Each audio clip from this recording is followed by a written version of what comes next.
అరుణోదయ దర్శనం అనే కార్యక్రమానికి మీ అందరికి స్వాగతం పలుకుతున్నానండి.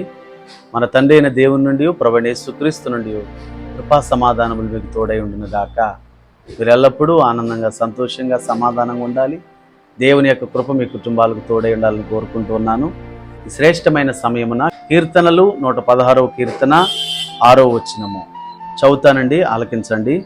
నేను కృంగి ఉండగా ఆయన నన్ను రక్షించెను. దేవుని వాక్యాన్ని వింటున్న ప్రియ సహోదరి సహోదరుడా, దేవుడు ఎవరు? ఆదరించేవాడు, ప్రేమించేవాడు. ఏ విషయంలో అయితే మనం కృంగిపోతున్నామో, ఏ విషయంలో అయితే మనం జారిపోతున్నామో, ఏ విషయంలో మనం సన్నగిల్లిపోతున్నామో, ఏ విషయంలో మనం బలహీనమవుతున్నామో, ఆ కృంగుదల నుంచి మన దేవుడు లేవనెత్తేవాడండి. దేవుని వాక్యాన్ని వింటున్న ప్రియ సహోదరుడా, ఏ సమస్య చేత నువ్వు కృంగిపోయి ఉన్నావు? దేవుడు నాకు ఇచ్చిన ఈ మాటను మీకు జ్ఞాపకం చేస్తూ ఉన్నాను. ఏ విషయంలో నువ్వు కృంగిపోయి ఉన్నావు? ఏ విషయంలో నువ్వు జారిపోయి ఉన్నావు? ఏ విషయంలో నువ్వు దిగజారిపోయావు? ఏ విషయంలో నువ్వు లేవలేని స్థితిలో ఉన్నావు? పరిశుద్ధాత్మ దేవుడు తన వాక్యం ద్వారా నీతో మాట్లాడుతున్నాడు. నువ్వు ఏ విషయంలో కృంగిపోయినా నా దేవుడు లేవనెత్తుతాడండి. వాస్తవంగా దేవుని బిడ్డలారా, బైబిల్ గ్రంథములో కృంగిపోయిన పరిస్థితుల్లో ఉన్న వారిని దేవుడు లేవనెత్తాడు. నాకు ఈ మాట ధ్యానం చేస్తూ ఉండగా యెహోషువ జ్ఞాపకం వస్తున్నారండి. యెహోషువ జయవీరుడు.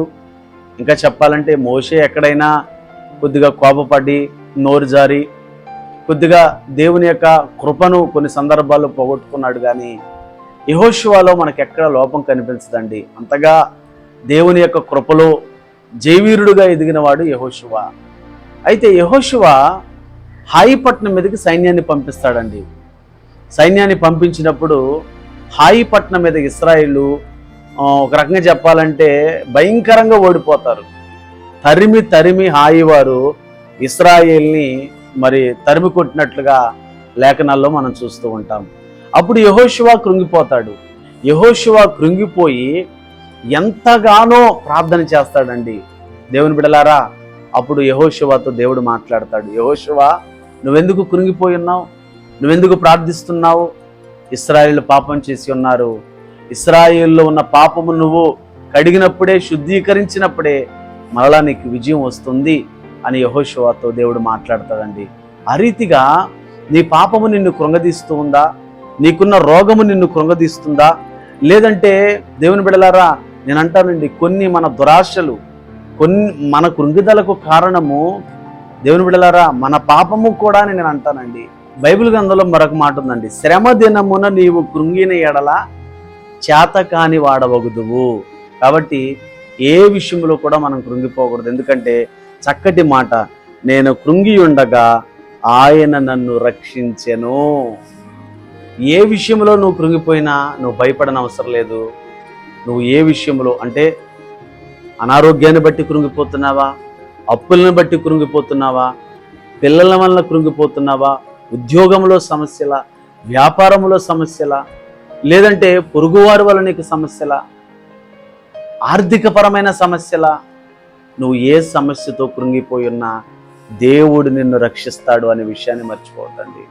ఎందుకంటే ఆయన మన శ్రమను చూచి, మన నిందను చూచి, మన వ్యాధిని చూచి, మన బాధను చూచి ఆయన నవ్వే దేవుడు కాదండి. కృప చూపుటకు ఆయన ఐశ్వర్యవంతుడండి. అట్రీతిగా మీ ప్రతి బాధ నుండి, ప్రతి వేదన నుండి, ప్రతి దుఃఖము నుంచి మీకు విడుదలివ్వాలని, ఆనాడు యెహోషువ సరి చేసుకున్నప్పుడు, ఆనాడు యెహోషువ పాపమును శుద్ధీకరించుకున్నప్పుడు హాయి పట్టణం మీద దేవుడు తిరిగి జయమిచ్చిన రీతిగా ఒకవేళ నీ పాపం వలన కానీ, లేదంటే సాతాను శోధన వలన కానీ ఏమైనా నువ్వు కృంగిపోయి ఉంటే స్వపరిశీలన చేసుకొని దేవుని సన్నిధిలో సరిచేసుకో.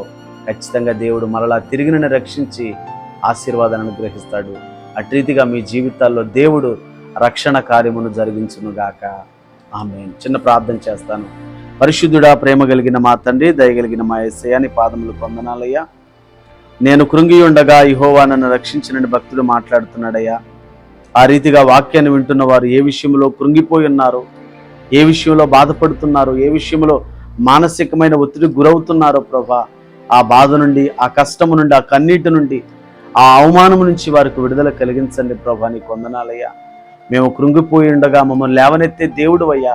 మమ్మల్ని రక్షించే దేవుడివయ్యా, మమ్మల్ని కాపాడే దేవుడివయ్యా. అటు రీతిగా వాక్యాన్ని వింటున్న వారందరి జీవితాల్లో మీరే ఘనమైన కార్యాలు జరిగించి నీ నామానికి మహిమ పొందుకోమని యేసయ్య నామములో ప్రార్థిస్తున్నాము తండ్రి. ఆమేన్. God bless you all.